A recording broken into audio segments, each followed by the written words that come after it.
Hey guys. I'm here. Hello.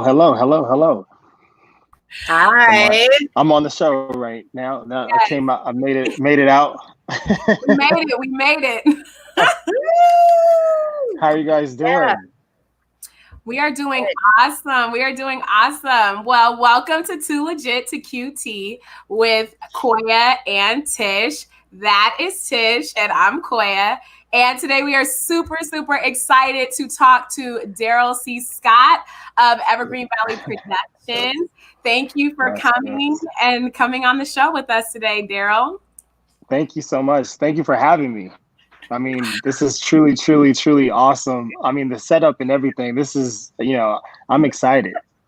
We're excited too. Yeah, we are. We're so excited. So those of you who don't know, Darryll is a multi-hyphenate artist. He is a producer. He's done literally everything in production, from producing, line producing, acting. We talked about it a little bit earlier. Name it, and he'll get into all of the things that he's done on the show a little bit later on. But Darryll, we really want to talk to the people this season about how to be opportunity ready. So last season was all about how to create your own opportunity. But this season, you create your own opportunity, you plant that seed, but then you get other opportunities that come along with that initial investment in yourself. And so, we just want to get into our bag and get all of the knowledge that you have to give to the people. Yes. I love it. Before we do that, we have to give a shout out. Hold up. Give a shout out to the sponsors. Oh, yes. To the sponsors. Absolutely. Desserts and Blue Lizard Bar and Grill in Charleston. Desserts is can you say the area? In Richmond, California. Richmond, yeah. Bay Area. Yeah. Richmond, the Bay Area. That's where I'm from. Really? Yeah. I'm from Richmond. I didn't know that. I'm from San Jose, California. Okay, Bay Area. Yes. Awesome. And also, just to throw that out there, for anyone who is in the Charleston area, for Blue Lizard Bar and Grill, you get 10% off if you go there. So I'll put a coupon at the bottom of the screen for you guys. But big ups to our sponsors. We're leveling up, guys. Yep. Leveling up. We're teaching you to do the thing to level up. So we want to see y'all sponsors too. We're going to talk about that this season. Mm-hmm. But back to Darryll. Darryll. So Darryll, what inspired your career in the entertainment industry? Ooh, that's a great question. I'll give you the long and short of it. Honestly, it came from Will Smith. He's actually the guy that sparked everything with me. Like, coming out of high school, I was like, oh, I don't know exactly what I want to do. And a good friend of mine was like, just go away to college. And my mom was adamant about me going to a HBCU. So I went all the way to Florida, to Florida Memorial University now. It used to be Florida Memorial College, but now it's Florida Memorial University. And Florida Memorial is actually in Miami. So, I said, well, I could go to school anywhere, but Will said that it's popping in Miami. So let's go out there and see. And the idea was actually just to build out, because the advice that I was given from a comedian named Siddiqui, he gave me this tool of like basically you want to come back to LA on 1,000. You know what I mean? You want to be, because everybody in LA that grew up in LA and being a part of this industry has already leveled up to be on 9 and 10. So go somewhere else, build your name up, and then come back and sell yourself to LA. And that's exactly what I did. I went to school, hustled. I mean, I did the craziest jobs from driving to PA and to, art department to, I think I've played every single position in film and TV other than think makeup is the only one, but I've done wardrobe, done everything else. But also, these are all the tools that I put in my bag to be a great producer, because, when someone tells you that they need, another $1,000 for nails, does that actually, what nails are you using? Because I know what nails we're supposed to be using on this set and things like that. So, it's all those things that really, kind of spark that interest of entertaining. But then also, from what I hear, that I've always been in front of the spotlight one way or another, just entertaining people with giving knowledge. And, I always like to explain the journey rather than like, it's my way. And we just leave it as, and we just not withholding information in the sense of like, no, I want you to know what the process is rather than just kind of, going into it blindly, especially, to be honest, like especially with people of color in general in this industry. It's one of those things where like we really want to hone in and navigate, so that we could give this path for people of color and diversity across the board. When it comes to women, and diversity is a broad term, but it's for everybody. What so because you have been involved in like all aspects of production, like what was a thing that like constantly allowed you to like go from one role to another position, because you have some people where they'll just stay there, right? They're like, I'm an actress, I'm an actor, this is what I do. And then you have some people where maybe it piques their curiosity is just piqued, or maybe you have like some people where they're just like they're presented an opportunity. What happened when you were just kind of involved in all aspects of production for you to like go to those different stations? Well, originally I was told to pick a lane one way or another, and I just didn't believe that. Like I could walk and chew gum. So like there's I can do multiple things. Like I don't have to be in one box. And unfortunately in this industry they do like to put you in one box, but then you start to see these mavericks, kind of balance out and do multi things, because even like if you were looking at our big entertainers and things like that, now everybody's into producing because they see that there's a bag there, but why weren't we doing this a couple years ago? Because it's just now the knowledge is there that like, oh wait, we could actually do something else rather than just being in one specific thing. Like I and also for me it's like also with ownership and like not necessarily in a sense of power, but in the sense of being able to control the destiny that I'm gearing for, or the intentions that I'm gearing for, is really what the key is. I think, like, because ownership is key in this game. Yeah. So it's like, it's always, everybody wants to call it show business and all that kind of stuff, but it definitely should be called business show. Because if there's no business, then there's definitely no show.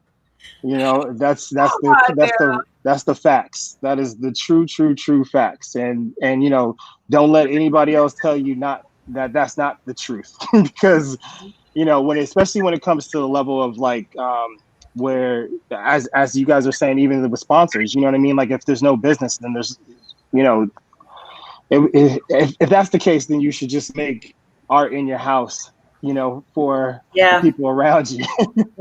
Right. Yeah, exactly. But I think it's really interesting that you're saying that, because this industry really thrives on people just being artists and not really paying attention to the business aspect. I don't know if you've encountered that, where people really want to keep you numb to the business because they know that there's money to be made and they can make it off people. And as long as they keep you in this just creative space, then you're really not awake to all of the opportunities that you can have in this industry, because you're so focused on just being your artist self. And you put it on all these people, your managers, like my manager's supposed to do this, my accountant's supposed to do that, right? But it's interesting though that I've found in this industry that happens a lot, a lot. Yeah, it's I mean, just even like I always measure it on the example of what if someone tells you a number, for instance, right? That this is what I'm going to give you.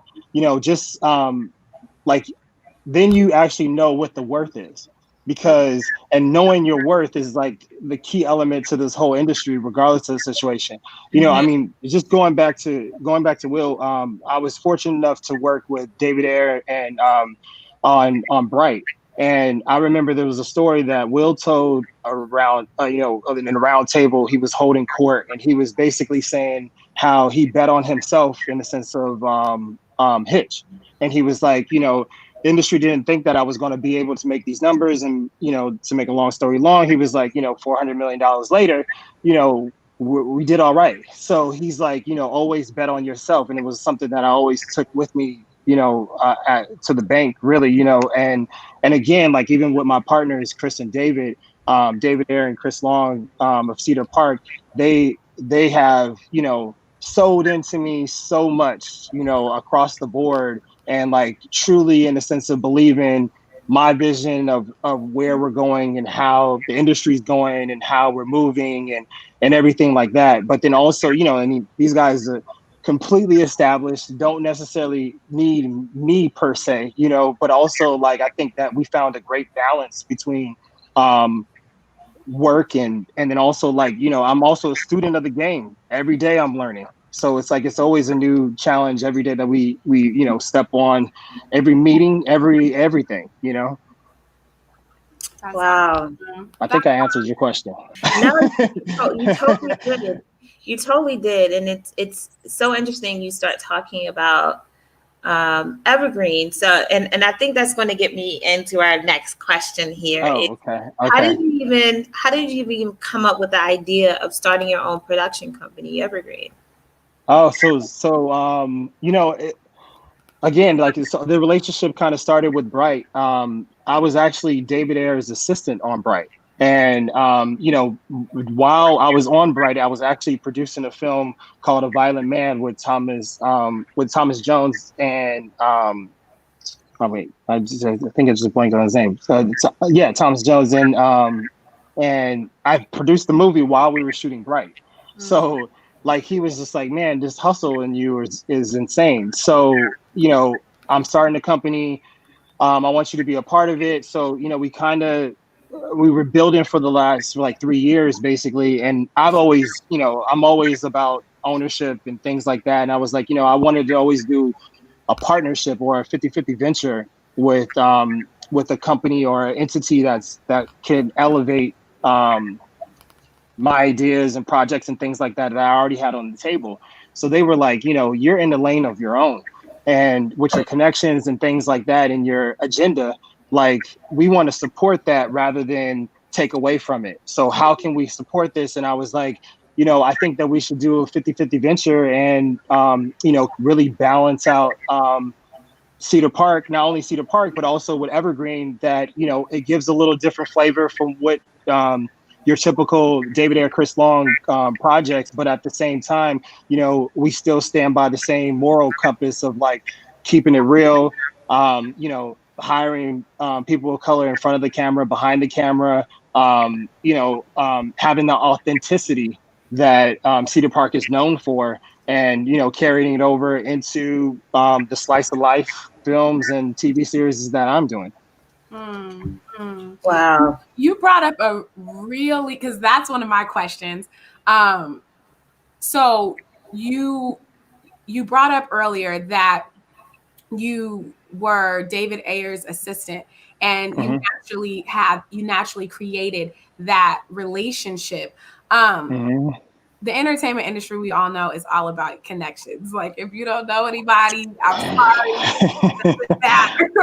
Yeah. Put it out there. I'm just keeping it real. We believe in keeping it real on here. We don't play any games. And I think the question that everybody wants to know is, how did you find and build those those long-lasting relationships with people who share your same core values, who want to see you win, who want to see you elevate in the direction in which you want to. Because like you said before, people can have a vision of your life, but you know that ownership and clearly generational wealth is your goal within your purpose. So how do you build and maintain those relationships?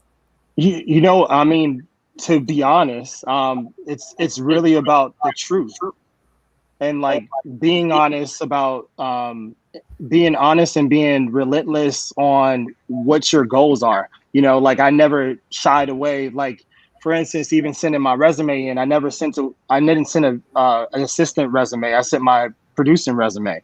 You know, I didn't shy away from my goals and aspirations and things like that. And it's like, and also I think, you know, being honest, like as you know, like as I spoke to Tish before about these things, like, you know, I was in the business of finding financing for projects, and that kind of catapulted, you know, being able to produce projects on my own, because I was noticing that there were so many different projects with people's names attached to it that weren't really attached to the project. And I was like, this is a facade in this industry where, like, you know, in order to get the money for this, you need to have so and so, and it's almost like, well, let me get the money and then I'll go get them. And I was like, well, that's not what you're selling, you know. So with that, I was like, you know, I can't be in a position where my name is on the line and I don't have control over the actual product that we're actually talking about, because, you know, again, like this town is smoke and mirrors for sure.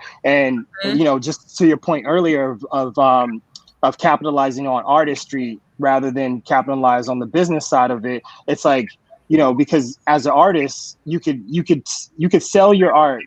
I think there's a great balance that you need to have, is that you can sell your art, but then not sell your soul one way or another, you know, like, and have that balance between the two, because without it, you know, and there's also like, it's a give and take, you know, there's never just been like, I just need to hand over everything. It's like, it's always trying to find that balance between that. But also, I mean, I think that fosters what the relationships are, you know, because being truthful and honest, and I mean, even I think I get that too much a lot of times, is that I'm too honest about projects, and like, why did you tell them that? And I'm like, well, they should know, so then they can really make the decision. But also, it's a trust factor, you know. That's where, if you really trust people in this game, you know, and have the relationships of trust, I think those are the key elements, you know, because that's what I want from a distributor. That's what I want from you know, investors, to be honest with them.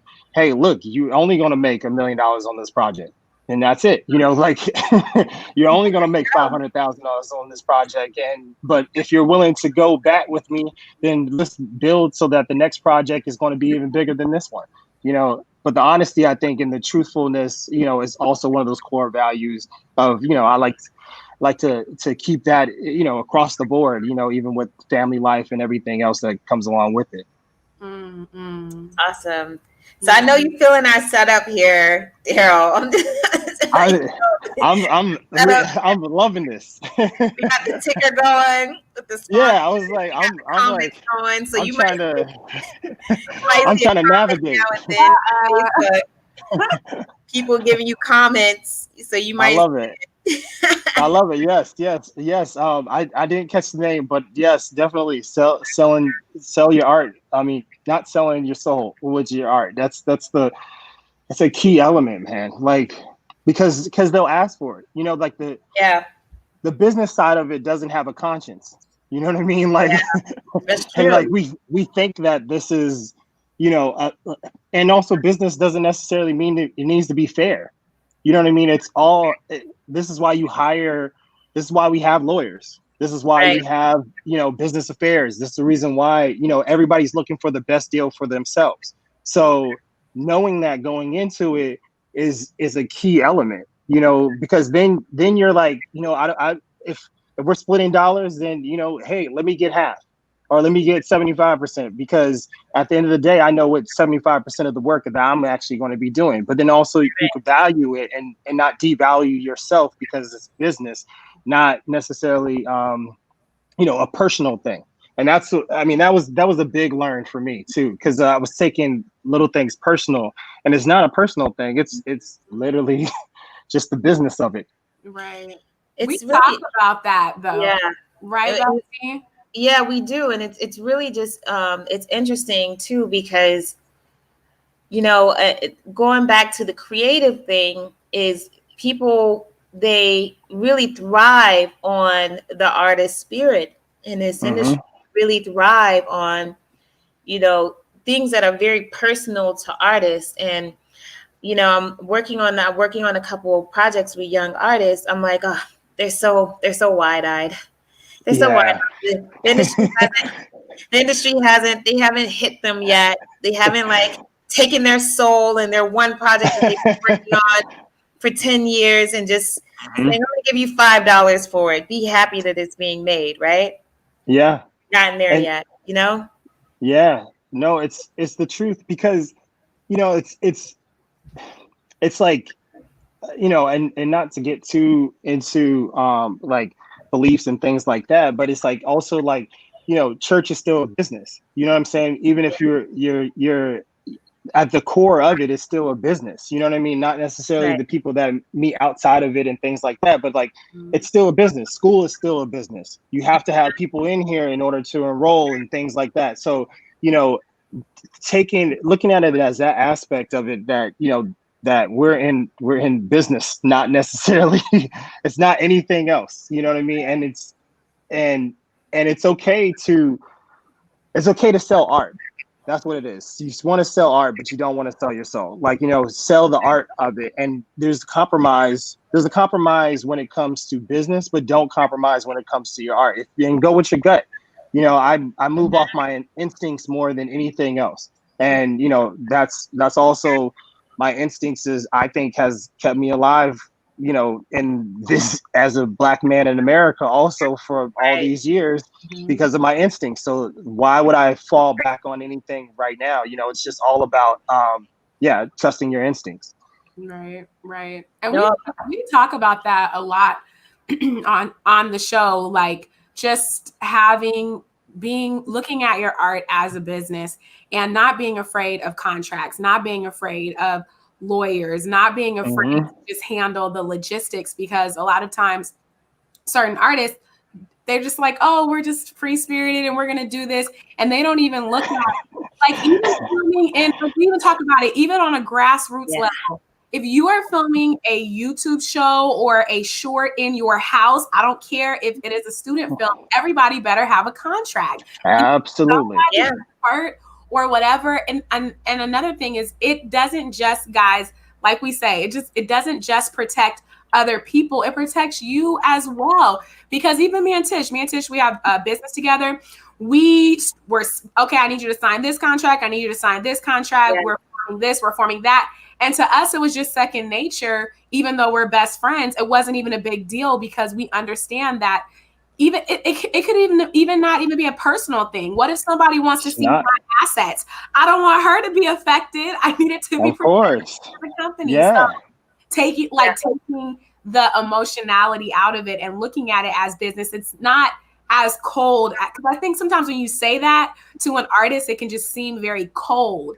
That's not what they're saying, guys. They're saying that there are No. pros and cons to it too, and sometimes it can be out of love and respect to handle your business up front. Absolutely. Because it goes hand in hand. And the only reason why, and I think it's a bigger thing, but also like the unknown is how you take advantage, right? Like in the sense of business. So if I don't know what a contract's supposed to look like, then I'm going to shy away from it, and that's a thing that, that blends with just a lot of different cultures in general, and not, and again, saying cultures rather than races. It's like, it's definitely within the culture that, we shy away from things that we don't know of, rather than walking right into it and really diving into it. And, I was not always privy to that. I had to learn it myself, that, if because again, controlling your own destiny is like, you got to push, you have to be that driving force. You have to be the train that's moving it forward. No one else is going to move that train for you. So like, so you might as well hit it. You might as well hit it head on. And there's a quote that there's a quote from, I think it's from Denzel. Then I don't want to fall backwards because I can't see what I'm going to hit if I fall backwards. Like I want to fall forward so I can see what I'm actually going to hit, so I can brace myself and things like that. But I keep that mentality on everything that I'm doing, because like if I fail forward, you know, then I learn from the situation. So there's no real failure. It's always just a learning experience. And like, hey, I'm not supposed to do this time. But at the same time, you know, if I'm paying a lawyer that is supposed to have my back and he does the wrong thing, then, you know, someone gets fired. Like, and it's okay to let go and and move on and do it, and you learn from there, you know, and but it's all part of the process. And I wouldn't even, you know, I use the word failure loosely just in a sense of context, but like, you know, it's never really a failure. It's always a learning experience, you know, because we make this, or the industry likes to make you feel like it's life or death, you know, but we're making films, you know what I mean? It's honestly a privilege. It's a honor. It's a way to share art, you know, but you know, it's completely different than marching in the streets, or you know, even going to war or any of those type of things. You know what I'm saying? Like we have a privilege, a luxury when it comes to artistry, selling our art, and, you know, expressing ourselves in that way. So, you know, it's not as intimidating as it should be, for sure. Yeah, and it's really interesting that you're saying that as well, because what I find also is that artists really do depend on, like, the reason why people kind of sway away from wanting to have the conversation about business as well is because they think that someone else is supposed to do it for them. So they always say, oh, when I get a manager, or when I get an agent, or when I get somebody else. But at the end of the day, those people are only going to get you jobs. It's not looking out for your overall well-being. You know, like I have a manager, and my manager does the tough job of like having a conversation that I don't want to have. Like I literally just don't want to have the conversation. So I'm like, you just have it for me. But that's still someone working for you. So at the end of the day, you're still a boss. Even when you're still the boss. Absolutely. And that's, you know, and no offense to all the managers, agents, and everybody else in between, that's you know, but again, I think I always measure on someone that's taking a percentage. That's how much percentage that they're going to do.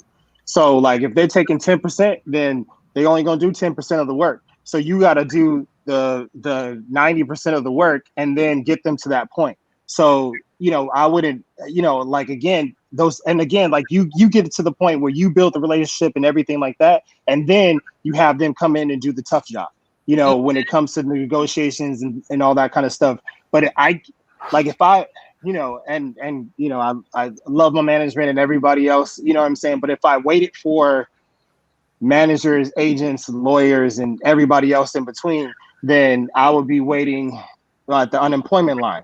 You know, I'm with you on that. And the thing about it is, it's a thing about nostalgia in this industry, right? It just looks good. I mean, it doesn't mean that you can't get a job by yourself. Absolutely. But talk to my manager. No, it's nostalgia.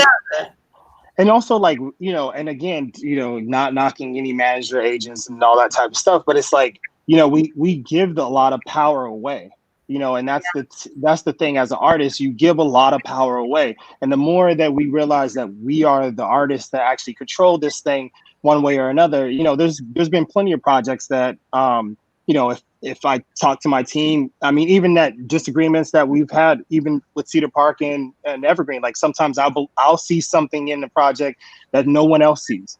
And I know that, you know, I know what the trajectory of this actress or actor is in the next 20 years compared to what they are right now. So it's like, so what am I investing in? Am I looking at, you know, am I about the short-term game or the long-term game? Can I get a bigger actor in for, this specific role in order for us to green light the film, and then go into, you know, the aspect of filling in our artists, you know what I mean, so we can have Right. that balance. And I think finding that perfect balance is, you know, all what this industry is about. It's really about balance. Yeah, and it's very, I think it's very difficult to find that balance because you got to find your team, and you know, not everybody who comes Mhm. knocking at your door is your team, and it takes, sometimes it takes, you know, years for you to find the right people because you got to wean through all the crazies, man. I The mean, yeah, crazies. like, and You then, got to but wean even through when the you crazies. find your own team, it's still a growing process. You know what I mean? Like it's like I have two families. You know, I have a family at Cedar Park, and I have a family at home. You know, and I still have to balance out the life of both. You know, because you know, my wife Glenda L. Richardson, she is a super talented writer. So she has her own trajectory in life. You know what I mean? In her career and her aspirations and things like that. So it's like, you know, sometimes our visions align and other times they don't. But it's the same type of relationship, you know, more intimate, obviously. But like, you know, it's different, but at the same time, it's all about the relationship and balancing that relationship. We got a comment, guys. Someone says it can be discouraging.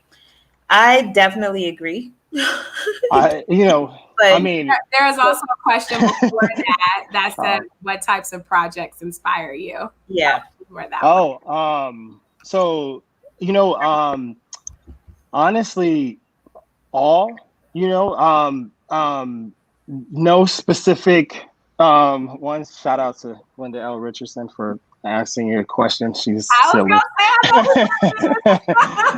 That's my boo right I there. That's know. my boo, yeah, girl. That means you know I brought her to the front. I was like, oh, I'm glad she's I was like, like, wait a minute. question. Wait a minute. So, honestly, projects that are visceral, you know, that kind of speak to your soul one way or another. You know, um, they have to have all the elements that obviously, you know, there's the business side of it. They need to make some money and things like that. But also, you know, I like to structure the company and everything on the merit of, like, we have tentpole projects, but then we also have you know, independent projects, and the tentpole project affords you to do the independent projects that give you a little bit of the gamble. You Mhm. know, specifically, like, I'm all about um, taking projects specifically that were written for um, not necessarily for people of color, and putting people of color in those positions of where, because we don't get all the scripts, you know, to be frank, we don't get all the scripts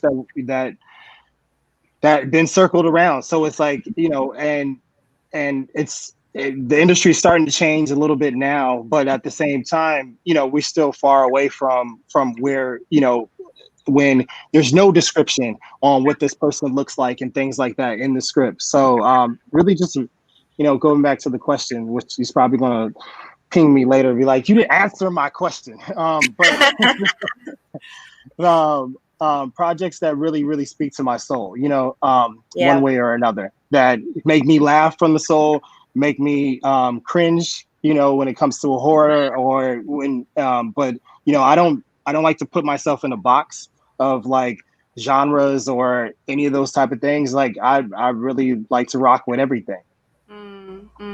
And I did do a little bit of research on you, of course, and I saw that the repeated theme of creating content that included diversity and inclusivity of all people, of all cultures, and I've heard that in everything that you're saying tonight. How are you really able to push that forward? Because people say that, but sometimes Yeah. that can be hard to actually like produce that. Yeah. I see you doing some of those things. So how are you able to do that? Because we have all of these things going on with racial injustice and all of these celebrities and different people in entertainment coming out and talking about, look, listen, this is what we've been going through. But I really think that the industry is changing, and someone like yourself being in a position where like you're pushing the narrative for inclusivity and diversity, how are you really tangibly doing that? Because that's exciting. To be honest, it's like you have to be able to say no, and turn down options that might sell, that might be more lucrative in the sense of business wise for the diversity aspect of it. I mean, because we're still catching up when it comes to like quote unquote selling, like in the sense of giving an example of like people of color selling overseas and all those kind of things. And, when it comes down to the business, and it's like, I just read something that was very interesting that, I'll share, is that originally they said that the reason why things did not sell or didn't cross over is because of like most of the movie theaters were actually in malls, and they wanted to keep people of color out of the malls because that would lead into stealing or any of those type of things, all these nonsense kind of things. But that's where it originally kind of stemmed from, and from that kind of led into like, oh, we're not going to pick up these people of color films, and it did not necessarily translate when it comes to the overseas things, because most of the movie theaters were actually in strip malls originally.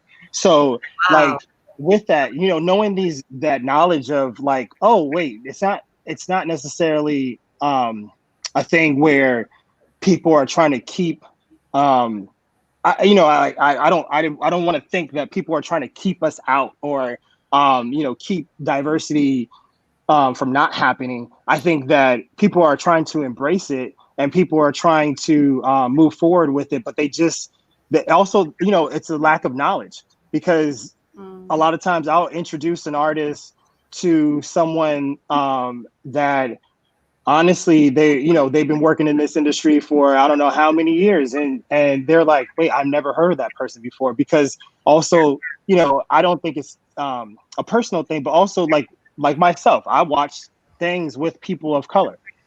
So, not that I don't watch Friends and other shows that don't have people of color, but I also watch everything, so but if that's your preference, and you're not watching these things where people are really putting in work, then you definitely are just not privy to a lot of these different actresses and actors that could push the agenda.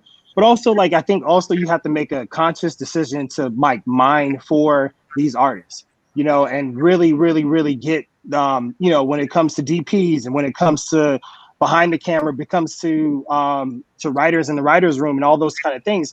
Like, we're out here.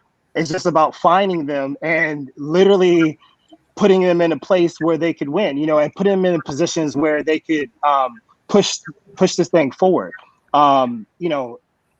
There's a project that I'm not going to announce here specifically, because we're going to do an exclusive announcement when it comes out in deadline, and I'll let you guys know.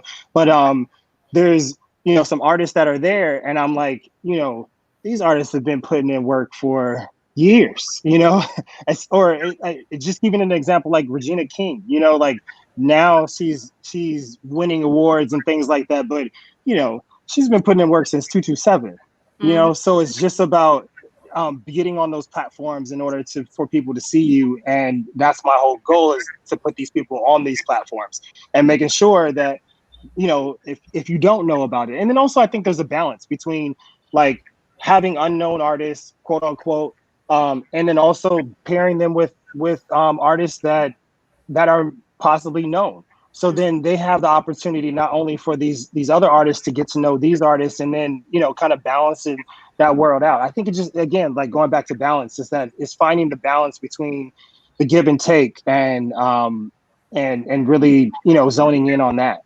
I think I answered the question. You did. No, you did. It felt like I was. You went answered. full circle. No, you did. It's just, you hear not just in the entertainment industry, in all these industries, you always hear like we're pushing diversity, we're pushing inclusion, we're especially now with like everything that's happening and the Karens and everybody's like, oh, we're not that type of organization. And so you're like, okay, well, what does that mean? Does that mean like a diversity training like we've all been going to? Does that mean like town hall? Hire like one person? And you say we're including everybody, or are you really, like you said, there are people out there in whatever industry. Are you really saying this is a person that maybe they didn't go to an Ivy League, but they went here because maybe they didn't have wealthy parents, and this person has just as much experience and can be at this company? You see the same issues in tech right now, where a lot of people are like, oh,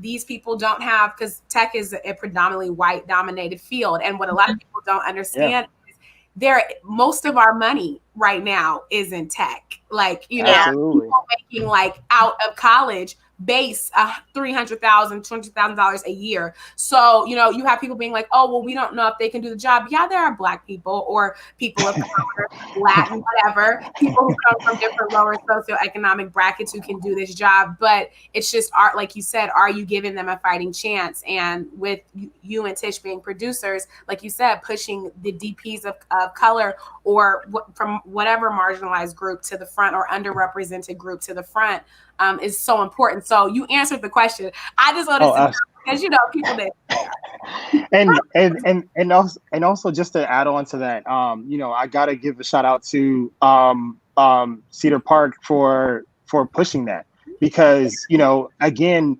with Chris and David, David Ayer and Chris Long, they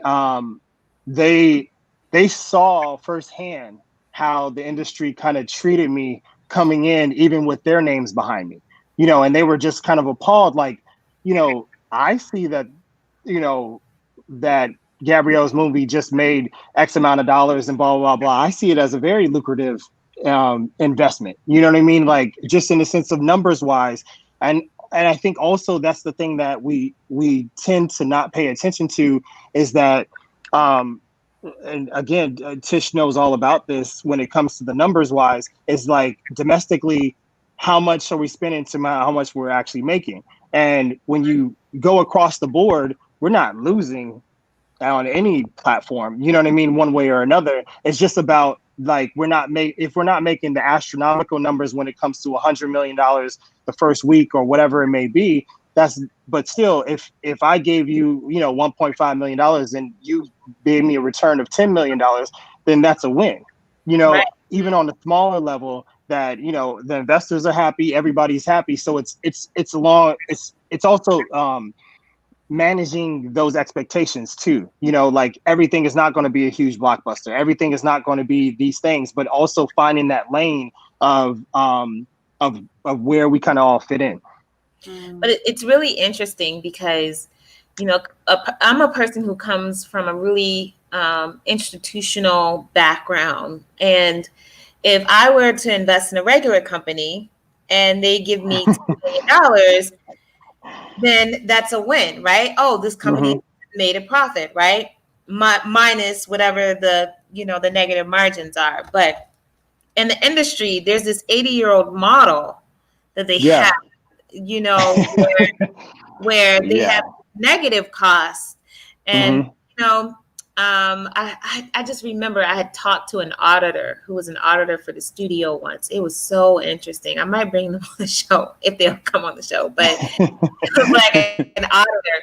And he told me, he was like, we have our own audit system at the studio, and we're just they put him in a trailer in the back that no one can find him.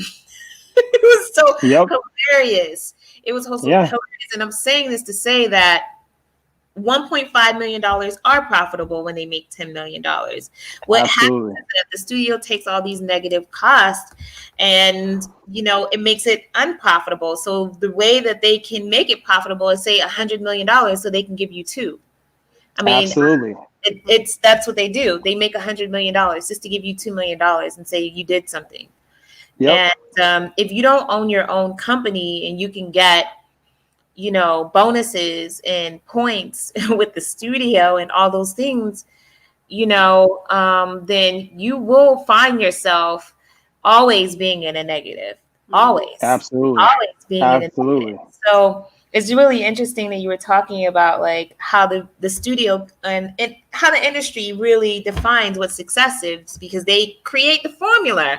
Like Well, of they create course. their own formula.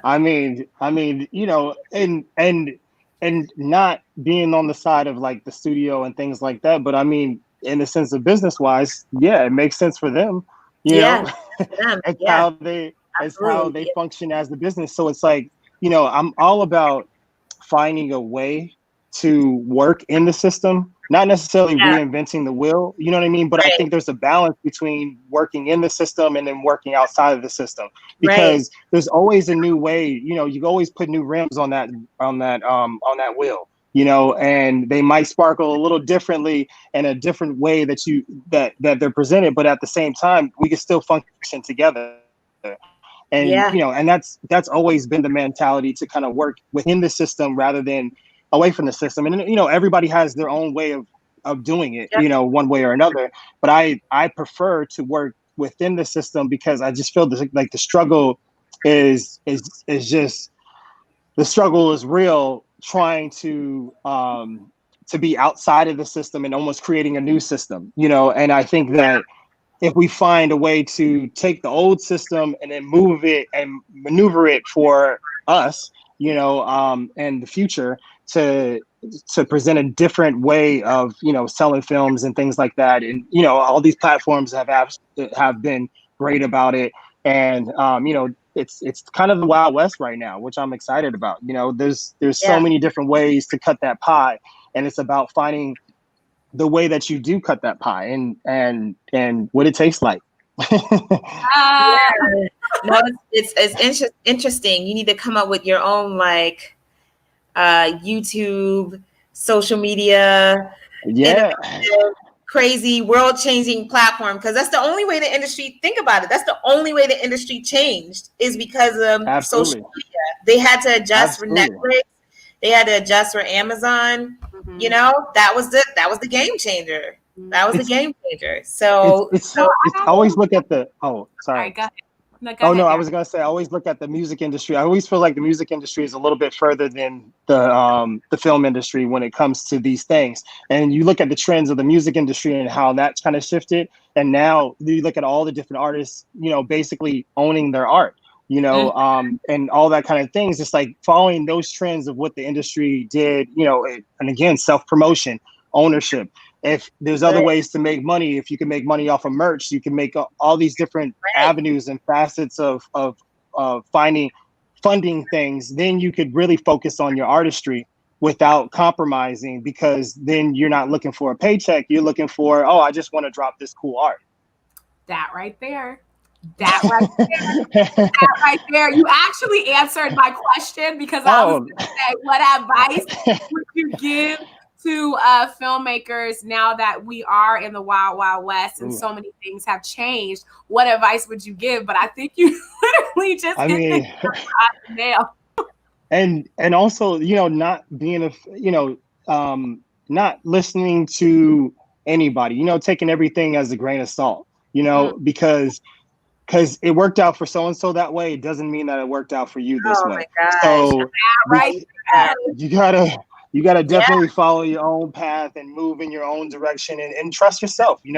Your instincts, again, your instincts are key. I think they come from a higher being, and whatever people believe in one way or another. But I think that your instincts are what fuels you in order to know what's right or wrong. This is the reason why you go right or left. So trust your instincts. Trust your gut. If the deal doesn't feel right, then walk away. You Mm. know, it's simple. There's another one around the corner. You just got to build it and move away. It's definitely out there. So always trust yourself, and always believe in yourself, because people, if you don't believe in yourself, no one else is going to believe in you. It always has to start with you. Definitely. I mean, I was like, that needs to be on a t-shirt. Dropping gems. Dropping gems. Yeah, you better trademark that. I mean, literally, I was like, look at that pie. Yes, I mean, that's like that's almost along the lines of like a Gary V quote. You know how like Gary V is always saying something and people are like they quote it like it's the Bible. That's fine. You should that. I mean, we could go in on it together. You know what I'm saying? Like, let's go in on it. Partnering, guys. Yes. There's and that's just another thing before, as another thing of advice is that also that, you just going back to pie, right? But that, there's also that pie is huge. You know what I mean? Don't ever think that because you're only getting a 10% of that pie right now, you're not going to get 100% of that pie later on. You know what I mean? Sometimes you think that you're getting like but again, if you have a goal and steps and things like that, it might take a little bit to get to that point where you could have that whole pie. Because the first time, you might only eat. It's like trying it. You know what I mean? You only have a slice of it, and you're like, oh, I want to see how this thing kind of works out. The next time you get a little bit more, and the next thing you know, you sitting in front of the TV with the whole pie, and you're like, okay. In the mansion, and wherever you feel like living, depending on what happens in the election. We're also a big believer in 10% of 10 businesses over here on this podcast. We're huge believers in financial principles over here. The artists that averages. 10 businesses. 10%. If 5 or 6 go bad, guess what? You still got 4. You got 4, honey. You're speaking my language.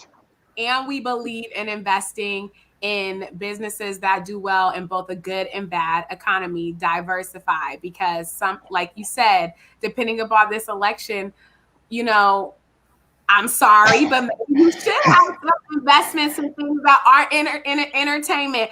I've been thinking about that even myself, like looking at just our climate in the climate in our country. It's just like, I see now why Robert Kiyosaki is like, diversify. It's nothing wrong with that, because, and the thing about it is you spoke about it earlier. It's not just culturally, it's not just tied to your ethnicity. I even think culturally can even mean whether you grew up with money or without money. There are certain things wealthy people are taught, like you said, about failure. Failure to them doesn't mean losing. Failure to them means learning. It means I'm taking forward in the right direction to where I want to be. So there's just a mindset shift. We talk about that a lot here, a mindset shift that has to happen. But there are certain things we weren't taught that. We weren't taught, hey, if the economy changes, you can go over here. If the economy changes, you can go over here.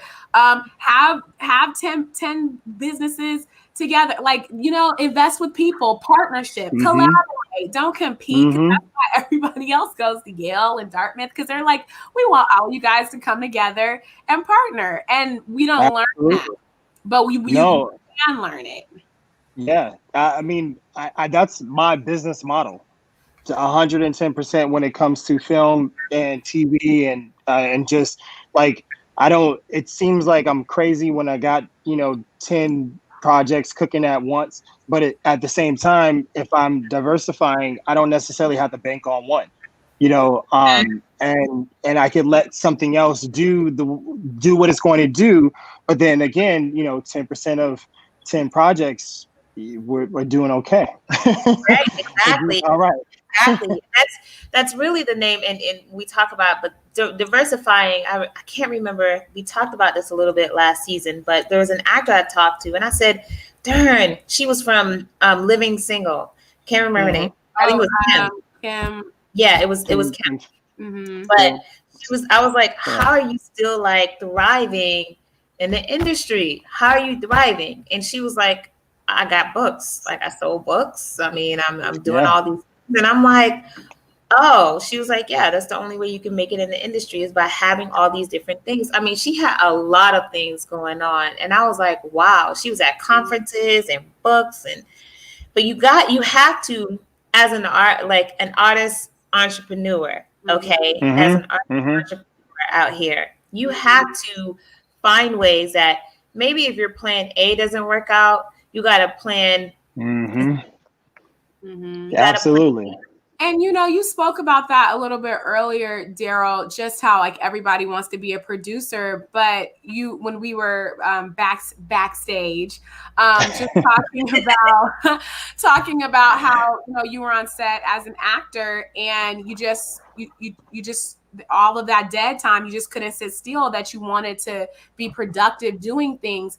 I look at diversifying as that. It's like, okay, I'm not just going to do one thing, but I'm going to do all of these things, which ties back into what you said about not letting anybody put you in a box.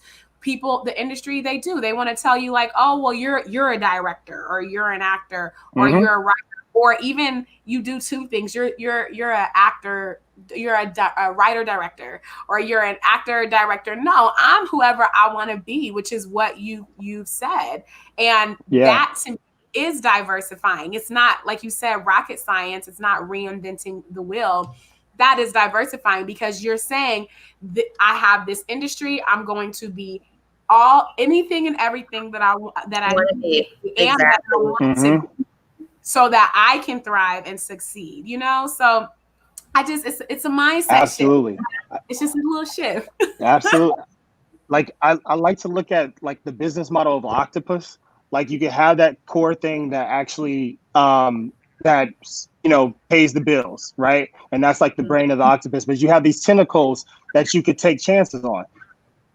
And let's say it doesn't work off, you could cut off the tentacle and then you keep moving. But the brain still is where things are kind of grounded in that sense. So like there's a bunch of aspirations that I are trying to achieve from here on out. But it's all about basically starting with the production side of it, and then moving into other diversifying those things, and being multifaceted in all different things. Because again, the industry likes to put you in a pigeonhole because you have to sell you as something. And that's the other thing too. Right. It's like to know, like, it's not necessarily like I'm trying to hold you back. It's more like I have to sell you as something. So what are you? You know what I mean? So it's okay to lean into like, I'm a writer, or I'm a producer, or I'm a director, the time being, but keep your goals and your aspirations and everything else hidden, and then present them at the right time. So then, and timing is everything. So it's just making sure that you're able to have, knowing you know what I mean? You got to know yourself and knowing what you want, and really know every time that you walk into a room that you know what you want in this room. And you know what you want out of this interview. You will know what you want out of these things, so that you're going in there with that intention, and then you're not leaving without it for the most part. Yeah, no, that's it's so interesting that you said that about doing what you need to do in secret, because it's very interesting when you meet people who they haven't had any, and I'm not trying to say success, but they don't have like a body of work, or they're working on things. And I'm like, and I tell them, I was like, continue to work on it, continue working on what you're doing, because if you create something, let that be the surprise for everybody. Like, don't try to impress me by saying this is what I can do. Like, really build yourself in secret. So when it comes out and you're doing really well on it, like, oh, I didn't know that. Like, I don't want to know like every aspect of a person while they're working on it. I really want to see the best part of you when you get there, because you're going to be able to. Or what you're hired for. Yeah. Yeah. Absolutely. Like you have to be able to do the job first. You know what I mean? Like before you introduce everything else. I didn't walk into David's office like, I need to be a producer on this project. No, that's never been the case. It was like, no. Make sure you do this right. And then we can work on, again, it's short term. It's never the short term game.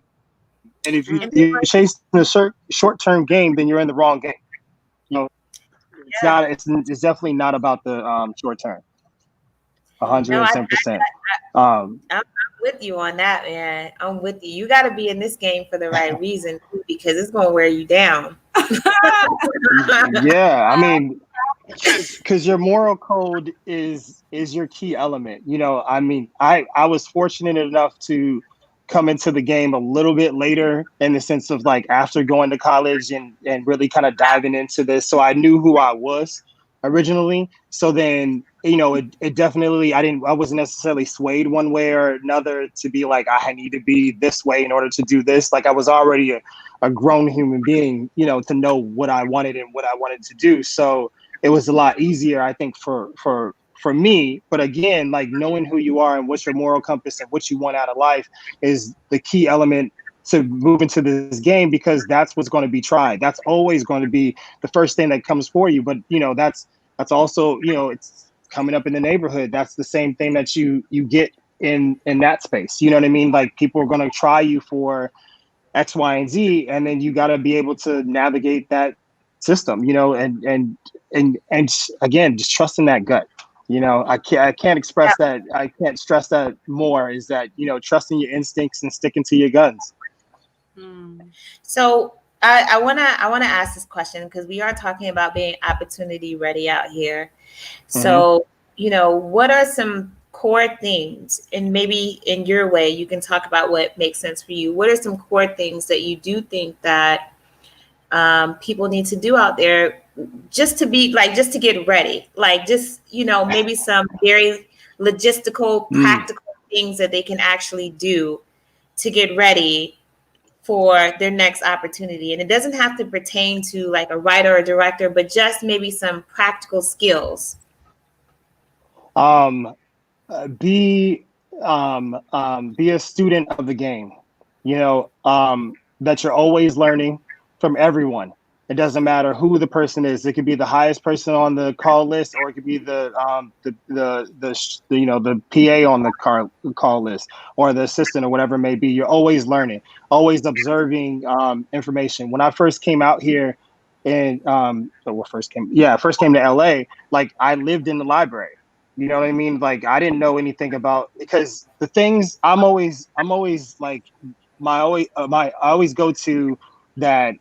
If I don't know something, or if people are not talking about it, then there's some type of hidden jewel in that thing. So, like, coming out here, when it comes to being a producer, no one tells you about distribution. They always tell you how to get project made. So the first thing I did was go to the library. There's free books. Sit in there and just take notes on, I knew how to study, obviously, from college. And it's like, so, you just studied and learned. And, and what's funny enough is that I'm finding that as a thread that is all the successful people that I'm meeting in this industry, they've taken on. They were like, okay, cool, this is what people are telling me, but let me go find out for myself. And let me actually see, let me read up on this. Let me do all these things, from mentors to across the board. Is that basically you have to study your craft inside and out, to the point where when you do meet the lawyer, doctor, lawyer, agent, blah, blah, blah, blah, that you know what you're talking about. So then you can't be swayed one way or another, because you already know what the numbers are. You already know what these things are. Every time that I go into a distributor, I'm looking for them to tell me a lie, because I already know I've already crunched the numbers. I already know what these things are. So then I know that if you're full of mess, or you're telling the truth, because if you're telling the truth, then then I know that. And that's also the business aspect of it is but I think going back to your specific question, is that you definitely have to just own in on your skills, whatever those things are, 110%. Like, to be a professional in general, you have to be the best of your field. You know what I mean? One way or another. So that's across the board when it comes to sports, when it comes to producing, when it comes to film, comes to acting, comes to writing, director. Be the best, so that when you walk into that room, that nobody's messing with me. It might not be the right thing for me. I attribute Nate Parker, when I was in my acting acting days. I studied with Nate Parker, and he told me one of these things that just really stuck with me. He was like, basically, you never want to get mail that's not yours, because you can't cash that check. So if it doesn't have your name on it, that means that it's just not meant for you. It's not that you didn't give 110% or anything, nothing like that, but make sure that you know that your check is coming. So, you just knowing that you got to be you every single time that you walk into a room. You got to be, not to compromise yourself, but also like the keys of studying, Yeah. like there's day and night, not just studying one facet of the industry, but studying all the things. Like a friend of mine that's an actress, I'm like, you should start looking into producing. Like, what is the aspects of producing? Because it's not just a vanity thing. If you really want to make the change that you really want to make in this industry, you should definitely learn how to do the thing. Because if not, they're just going to put you on as a vanity. It's not going to be you really producing this project hands-on and things like that. Because then, people will tell you anything. Yeah. No, People I'm will with you tell on you that. anything. No, it's really interesting that you're saying, because one of the things that I talk about in my book, FYI, just throwing that out there. Oh, look at that. Shout out to the book. I didn't know there was Yeah, a book. Where's the yes. link? Where's the link? I see it coming across right here. One of the coming soon. So one of the things that I talk about in my book is that the artist is not limited by the talent that they have. Like you Absolutely. have multiple skills, and your skills can be tangible things that you are actually doing. So what you're talking about is not just learning how to be the best artist, but also learning to be the most skilled person. That skill can extend beyond your art. It can extend Absolutely. beyond your art. And maybe that means that you're the best business person because you just learned a new skill. Maybe now Absolutely. you're the best technical person because you learned a new skill. Like whatever that is, like you're really good at. That's not just your acting. Because I saw this thing on Chadwick Boseman was a teacher. He was a teacher. Mm-hmm. He was a really good teacher. And now I was looking at all these things on him, and one of the students, they were talking about how he really encouraged and inspired them through his teaching, not through his acting. And I thought about that. Yeah. And I wonder if he would have just been like, you know what? I can't do nothing else but my acting, but it's something about, I think it's also something about knowing that when I listened to that, knowing that his teaching led to him having the life that he's having right now, because he always wanted to be a teacher, not just an actor. He always, everything that he did, he always wanted to teach people. So I say that to artists is because you have to be extended beyond your art. Like there's, I think of an artist as a transmedia component, have your art, but there's so many different facets of you that you can put out there that is not just limited to what you are as a talent. And it adds on to it. Yeah. Not to cut you off, but it adds on to you. What you're selling as an artist is all those things that make you. You know what I mean? Like at the end of the day, I might be selling a specific product, but really what you're buying into is me.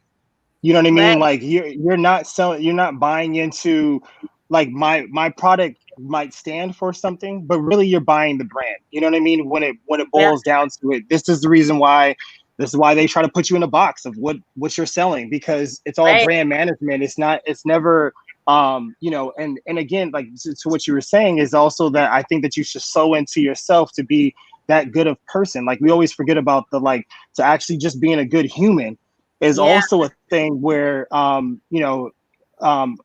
that people want to work with you. A lot of times, we'll hire people that might not have all the experience in the world, but I don't mind being around them for 15 hours. You know what I mean? Like it's a personality thing too, and it's also, what's kind of similar. And that's why I think also with the diversity thing is that, it's also a cultural thing, when we're sharing different cultures and things like that, like it's, I feel comfortable around certain people, and then other times I don't feel comfortable around certain people because, you know, more cultural than it is in a sense of race or any of those type of things. Yeah. So, you know, it's finding that balance. But I also think that translates also when what we watch and all that kind of stuff. So it's like kind of staying in that lane, but then also broadening that lens, you know, one way or another. I think also too, it's really important to know your purpose, because with Chadwick Mm-hmm. Boseman, his purpose was to encourage and to motivate, and he did that in Absolutely. various capacities. And so when you're talking about branding, when you're talking about um, learning your different skills, we all have a purpose and we can carry it out Mm-hmm. in different ways. And that's where the skill comes into play. But it's really just tied into purpose. Like, Mm-hmm. and if you don't know who you are, then you don't know where you're going. I Um, mean, and tying facts. tying back into what you just said earlier too. I remember reading How to Win Friends and Influence People like maybe 5 years ago, and it talking about that. It said that people hire people. It's like 70% based off of how likable you are and 30% off of your actual skill set. That is a fact, that people will hire Absolutely. people that they like to work, that you will make more money your based off of your personality and your likability Mm-hmm. than your actual skills. And I thought that Mm-hmm. that was so profound. And I mean, you just literally like verified it by what you said earlier, but it's true. Like, you don't want to work on set with somebody for 15 hours if you don't like them. But also too, like, just think about it. Like, in America, you spend 8 hours or more, regardless of what industry you're in, at work. Mm-hmm. Like, you spend more time at work Absolutely. than you do with your family. So Absolutely. And yeah, especially in our industry, like, you know, because Yeah. there's been times where, you know, you're on set for feels like 24 hours. And then, and depending on the time that you're going in, it's mainly time to come in and sleep. So you're right. not actually seeing, you know, family members for months and things like that, especially if you're on location and the whole nine. But like, yeah, it's because, and that's the thing that you know, I definitely learned from David is like making sure that when you're going to make these projects that you definitely make sure that your core and your like almost that you're starting a new family, you know what I mean, one way or another. We because all I mean at the end of the day, films, television, you're building a business to sell it, right? That's all it is buying it, is building a business. So you want to build the best business that you could possibly build, and then you sell it to a distributor. The same thing that, you know, across a lot of different industries are doing in general. You know, you build a business and then you sell it. You know, it's more black and white than it is, you know, when it comes to this, rather than it being you know, very convoluted and really really deep to it. You know, it's like, no, like, it's just business. You know, Yeah. who do I hang with? Who do I get along with? It's, you know, it's almost like high school, but on another level. Yeah. It totally is like high school, with a pumped up version of nostalgia. Because Yeah, I tell you, like it gets deep, man. It gets deep. The absolutely. egos, man. The egos get deep. Oh, I Egos, mean, and egos, man. The egos. that's that's I think that's the element of destruction right there when it comes to the egos, because it's like ego makes you make decisions that you would normally not make. You mm, know what I mean? And in business, it's like you can't, you know, again, just talking more about business than I am talking about the actual film business, you know, film industry. It's like it's still business. So like, you know, the ego would definitely gear you to go the wrong way. But you can talk about that. You want to know why? Because you were opportunity ready and you made a business venture off of Absolutely. mine. So then therefore you are an expert now. Can we give a hand clap to the expert? Yes. Oh, I appreciate it. Absolutely. Absolutely. I love that. I love that. There y'all we just go. have Certified the expert. slogans tonight. It's just like So we're coming close to the end of the podcast. So I really do want to ask you this question that I think is going to be our new end of the question. Now, it's a really good question. What's your mantra for getting your mindset right and staying motivated? What is your mantra? Ooh. Thing, your life's anthem. It can be a song, Ooh. a quote, and even a phrase you say or think. Oh, okay. Well, you know, Jay-Z is one of those people that I do look up to as a businessman. So, the I will not lose aspect. I mean, that quote definitely um, reigns with me, but also difficult takes a day and impossible takes a week. So those two things I think are those two aspects that I always, like we'll figure it out. Yeah. It's just about figuring things out. Also, I think a motivating factor is just that also prioritizing things. You know what I mean? Because again, we're doing in order to make these films and things like that. But really, my real job is to be a great husband and father.